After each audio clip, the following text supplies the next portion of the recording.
అందరికీ నమస్కారం. ఈ 2026 12 రాశుల వారికి ఎలా ఉన్నాయో ఈ వీడియోలో తెలుసుకుందాము. మొదటిది మేషరాశి. 2026లో కష్టానికి ఫలితం దక్కుతుందనే ఈ సంవత్సరం చెప్పవచ్చు. ఉద్యోగంలో ఎదుగుదల, అలాగే ఆదాయం మెరుగుపడుతుంది. కోపాన్ని నియంత్రిస్తే విజయాలు ఈ సంవత్సరం మీవే ఉంటాయి. ఇక రెండవ రాశి వృషభ రాశి. ఈ రాశి వారికి కూడా ఈ సంవత్సరం అనుకూలంగా ఉందని అయితే చెప్పవచ్చు. ఆర్థికంగా స్థిరత్వం వస్తుంది. కుటుంబ సహకారం పెరుగుతుంది. భూమి, ఆస్తి విషయాల్లో లాభ సూచనలైతే ఈ సంవత్సరం కనిపిస్తున్నాయి. మొత్తంగాను ఈ సంవత్సరం వీళ్ళకి అనుకూలంగా ఉన్నదని అయితే చెప్పవచ్చు. మూడవది మిథున రాశి. మిథున రాశి వారికి కొత్త అవకాశాలు, ప్రయాణాలు ఎక్కువగా ఉంటాయి. కమ్యూనికేషన్ వల్ల లాభం కూడా వచ్చే అవకాశాలు ఉన్నాయి ఈ సంవత్సరం. నిర్ణయాల్లో అయితే తొందరపడకుండా ఆలోచన చేసి నిర్ణయాలు తీసుకోవాలి ఈ సంవత్సరం.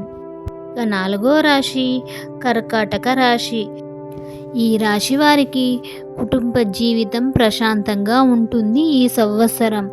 ముఖ్యంగా ఆరోగ్యంపైన అయితే శ్రద్ధ చూపించాలి. సేవా రంగాల్లో మంచి గుర్తింపు అనేది ఈ సంవత్సరం లభిస్తుంది.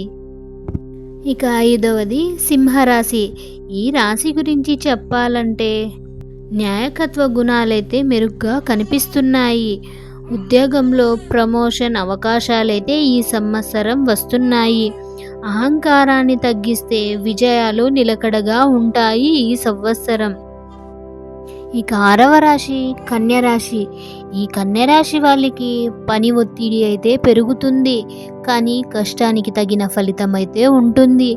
అప్పులు తగ్గే అవకాశం అయితే ఈ సంవత్సరం చాలా ఎక్కువగా కనిపిస్తోంది. ఆరోగ్యాన్ని కూడా ఈ సంవత్సరం నిర్లక్ష్యం చేయకూడదని ఈ రాశి వారికి తెలియజేస్తున్నాను. ఇక ఏడవది తులారాశి. ఈ తులారాశి వారు సంబంధాలు బలపడుతాయి అని ఈ సంవత్సరం చెప్పవచ్చు. వివాహ, ఉద్యోగాల్లో మార్పులు కూడా వచ్చే అవకాశాలైతే ఉన్నాయి. ఆర్థిక నిర్ణయాల్లో కూడా జాగ్రత్త చాలా అవసరం ఈ సంవత్సరం. ఇక ఎనిమిదవది వృశ్చిక రాశి. ఈ రాశి వారికి ఆత్మవిశ్వాసం పెరుగుతుంది. శత్రువులపై విజయం సాధిస్తారు. రహస్య శత్రువుల పట్ల అప్రమత్తంగా ఉండాలని ఈ సంవత్సరం తెలియజేస్తున్నాను. తొమ్మిదవ రాశి ధనురాశి. ఈ ధనురాశి వారికి విద్య, ఉద్యోగ రంగాల్లో శుభ ఫలితాలైతే ఈ సంవత్సరం ఉంటాయి.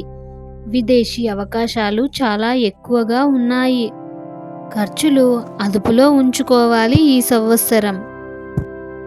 ఇక 10వ రాశి మకర రాశి. బాధ్యతలు పెరుగుతాయి ఈ సంవత్సరం. కష్టపడి పనిచేసే స్థిరత్వం, విజయం మీ వెంట ఉంటుంది. పెద్దల సహాయం ఈ సంవత్సరం మీకు లభిస్తుంది. మొత్తంగాను ఈ రాశి వారికి అనుకూలంగా ఉంది అని చెప్పవచ్చు. ఇక 11వ రాశి కుంభరాశి. కుంభరాశి వారికి కొత్త ఆలోచనలతో ముందుకు సాగుతారు ఈ సంవత్సరం. టెక్నాలజీ, వ్యాపార రంగాల్లో లాభాలు చేకూరుతాయి. స్నేహితుల వల్ల అయితే మీకు సహాయం లభిస్తుంది ఈ సంవత్సరం. మొత్తంగాను ఈ కుంభరాశి వారికి ఈ సంవత్సరం మంచి ఫలితాలైతే సూచిస్తున్నాయి. ఇక చివరి రాశి మీనరాశి. ఈ మీనరాశి వారికి ఆధ్యాత్మికత పెరుగుతుంది. మనశ్శాంతి లభిస్తుంది ఈ సంవత్సరం. ఖర్చులు పెరిగే అవకాశాలైతే చాలా ఎక్కువగా ఉన్నాయి అని చెప్పవచ్చు. ఆర్థికంగా ప్లానింగ్లు చాలా అవసరమని ఈ సంవత్సరం చెప్పవచ్చు. మొత్తంగాను ఈ 12 రాశుల వారికి శుభ ఫలితాలే గోచరిస్తున్నాయి. ఓం నమః శివాయ.